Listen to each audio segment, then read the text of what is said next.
mungkin yang disalahpahami juga kata indulgensi ini.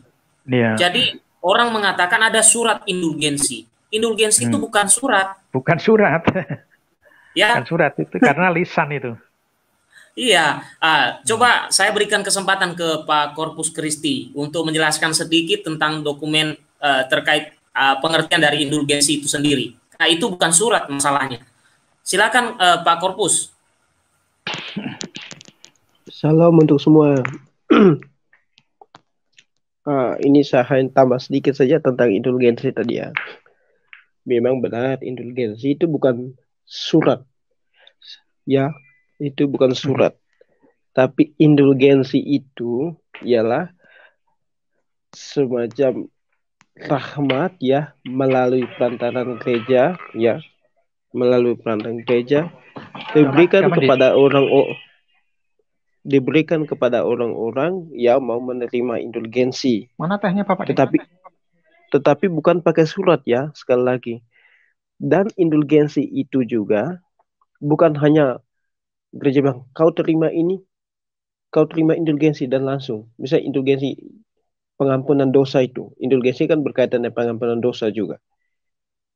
Itu bukan dalam arti langsung bicara saja, tetapi juga ada syaratnya. Ya, salah satu syarat misalnya pengakuan dosa. Kemudian ada pertobatan pribadi. Ya. Kemudian di satu sisi juga tindakan apa setelah dia pertobatan itu ya untuk menyatakan imannya. Sebagai bentuk wujud nyata penerimaan indulgensi itu. Jadi bukan pakai surat. Kalau pakai surat seolah-olah surat itu yang punya maha kuasa. Tetapi rahmat indulgensi itu, rahmat pengampunan itu diterima oleh orang ya melalui gereja. Gereja memberikan karena di dalam gereja ada sakramen.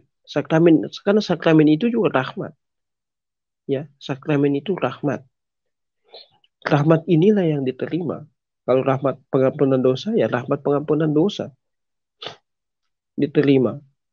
Tetapi kembali lagi bukan hanya terima sembarang, tetapi terima yang sesuai dengan apa yang diajarkan ya sejak semula, dalam gereja. Bahwa itu bukan hanya terima saja, tetapi kita tidak menerima indulgensi itu semacam menerima permen, ya semacam menerima permen, dia kasih saya langsung terima, tidak. Tetapi ada juga kondisi-kondisinya, ya. Tidak sekedar menerima, ada pengampunan, ada pengakuan dosa, ada niat pertobatan. Dan itu dibuktikan oleh para kudus kita di dalam gereja. Mereka banyak menerima indulgensi dan umat awam juga banyak menerima indulgensi dari gereja. Indulgensi ya yang diberikan oleh Tuhan melalui gerejanya. Ya. Jadi begitu. Tapi tetap saja kembali itu di bawah naungan ajaran gereja ya. Ajaran gereja menerima indulgensi bukan pakai surat-surat. Itu pakai surat itu semacam jual beli saja. Tetapi nyatanya tidak demikian. Dan di dalam hukum katekismus gereja Katolik juga ajaran tentang indulgensi juga tidak ada yang penjelasannya itu yang pakai surat-surat itu. Indulgensi itu rahmat yang mengalir kepada orang yang layak menerimanya melalui gereja. Ya begitu, sederhananya begitu, kurang lebih begitu. Oke, shalom. Terima kasih. Jadi yang selama ini menyebarkan katanya Katolik menjual surat penghapusan dosa atau indulgensi, itu kalian itu menyebarkan hoax ya. Kalian menyebarkan hoax, tetapi kalian menganggap kalian sedang menyebarkan firman Tuhan. Jadi hati-hatilah untuk menyebarkan suatu informasi yang saudara-saudaraku tidak tahu. Dan apalagi sejarahnya tadi, sejarahnya yang terjadi itu terjadinya di Mainz, Jerman. Bukan di semua negara terjadi itu. Ya, seolah-olah yang saya dengar akhir-akhir ini heboh sekali, seolah-olah di seluruh gereja Katolik itu terjadi masalah menjual surat. Terjadinya di Jerman, dan kalau dilihat secara sederhana, masalahnya sepele sebenarnya. Tapi karena ada motivasi-motivasi lain, maka terjadilah perpecahan itu. Ya, coba kalau diadakan dialog saat itu, pasti tidak terjadi apa-apa. Ya. Nah, apalagi sekarang orang-orang menyebarkan kebohongan-kebohongan terkait Katolik tadi itu, yang jual surat lah, apa namanya, kalau mau diampuni dosanya ya jual surat dulu, surat pengampunan dosa. Nggak ada seperti itu. Ya, indulgensi itu bukan surat, tapi ada pengertiannya, itu penghapusan hukuman atau siksa dosa sementara karena dosa-dosa yang telah mendapat ampunan. Jadi bukan dalam bentuk surat. Ya, bukan dalam bentuk surat, tapi melakukan tindakan-tindakan seperti topik kita hari ini, mengakukan dosanya, maka dia mendapatkan indulgensi. Atau melakukan seperti yang disebutkan tadi terkait Badi Vestadia 2016 ya tadi kalau nggak salah ya, bahwa diberikan indulgensi kepada orang-orang yang melakukan aborsi, diberikan kesempatan kepada mereka supaya mengakukan dosa mereka. Jadi tidak semudah itu orang-orang mengatakan, oh, orang Katolik menjual penghapusan dosa, menjual surat ini itu. Dari sejarah mana seperti itu? Menyedihkan sekali kan? Sekarang ini sudah menjadi suatu kebenaran perkataan itu, Bapak Ibu. Kenapa saya bilang begitu? Di banyak bangku-bangku kuliah mungkin itu sudah disebarkan. Orang Katolik dulu menjual surat pengampunan dosa.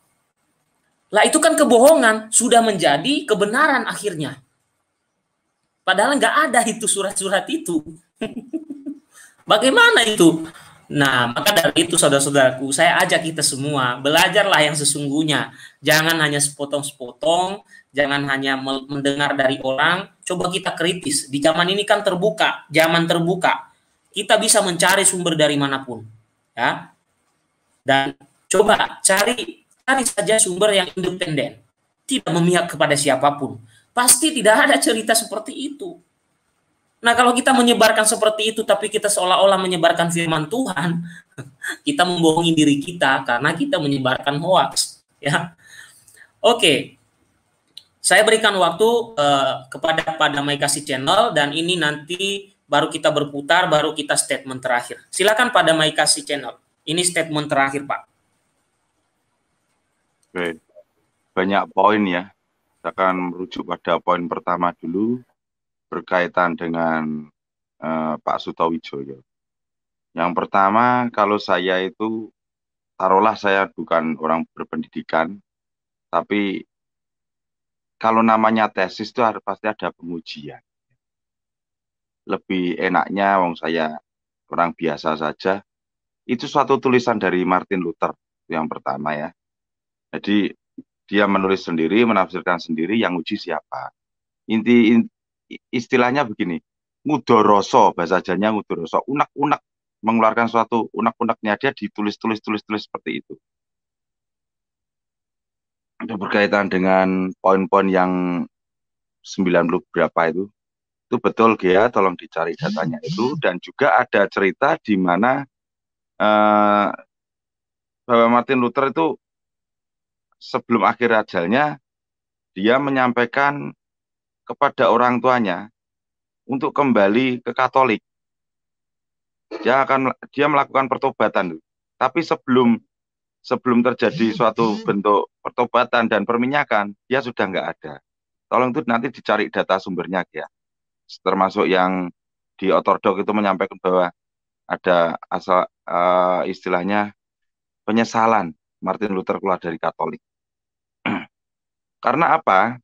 Beberapa pendeta besar di Amerika, yang kemarin yang saya sampaikan juga di channel saya itu, pendeta besar itu yang sudah luar biasa itu mencari cerita dari bapak-bapak reformasi gerejanya Protestan itu, Begitu mendapatkan kebenaran, akhirnya dia melepaskan protestannya, dia masuk menyatu menjadi Katolik Roma. Itu banyak channel-channelnya itu di YouTube, di Google juga ada. Itu poin pertama. Sekarang masuk poin kedua. Nah, tadi saya awal pertama tadi menyinggung dengan 1, setia, sabar, tabah, dan ketaatan. Nah, ini untuk ibu bapak dan saudari-saudara saya. Yuk, kita mencoba toladan-toladan, suri toladan dari para yang paling terkecil, Bapak Gereja, Apostolik, dan Rasul. Begitu luar biasanya dia mengajarkan kasih kepada kita sampai detik ini, sampai tahun ini. Di era saat itu, begitu ngerinya pengikut Yesus yang namanya Kristen itu. Selalu menjadikan bulan-bulanan, menjadikan buli-bulian, bahkan sampai martir. Dia tidak pernah melakukan namanya konfrontir, mengklarifikasi dengan statement keras, tidak. Saya hanya memohon saja, tapi semua kembali pribadi lepas pribadi. Baik yang di live room dalam penyampaian statement kita, kekatolikan kita, baik yang di live chat dalam menulis tulisan-tulisan, ayo utamakan kasih. Karena kasih itu diawali dari Katolik loh. Sumber kasih itu Katolik.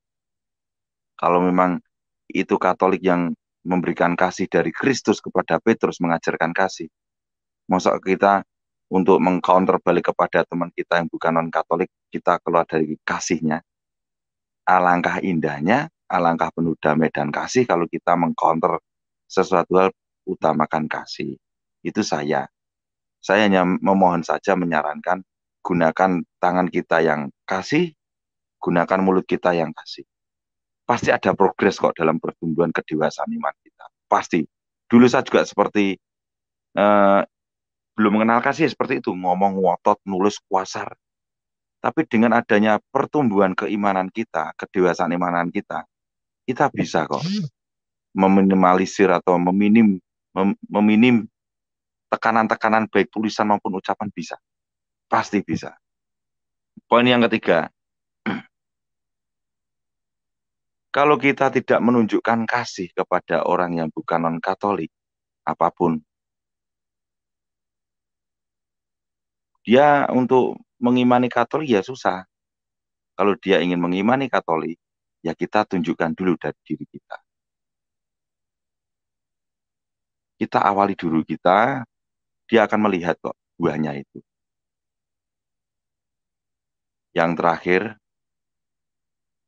saya lagi nanti mohon maaf ya, apabila ucapan saya mungkin nggak enak, saya mohon maaf. Katolik, Katolik, Katolik. Arti dari universal, arti dari umum, yang spesifik, kasih. Jangan kita menjadi kasih Katolik keluar dari kekasihan kita, keluar dari kekatolikan kita. Yang tahu adalah diri kita masing-masing. Ketaatan itu sudah diajarkan. Kesetiaan itu sudah diajarkan. Bahkan kesabaran itu sudah diajarkan. Diajarkan baik tulisan, baik ucapan melalui setelah bacaan Injil homili dari Romo, kita sudah mendengarkan semuanya. Sekarang selanjutnya terserah Anda. Terima kasih. Shalom, berkah dalam. Tuhan berkati kita semua. Amin.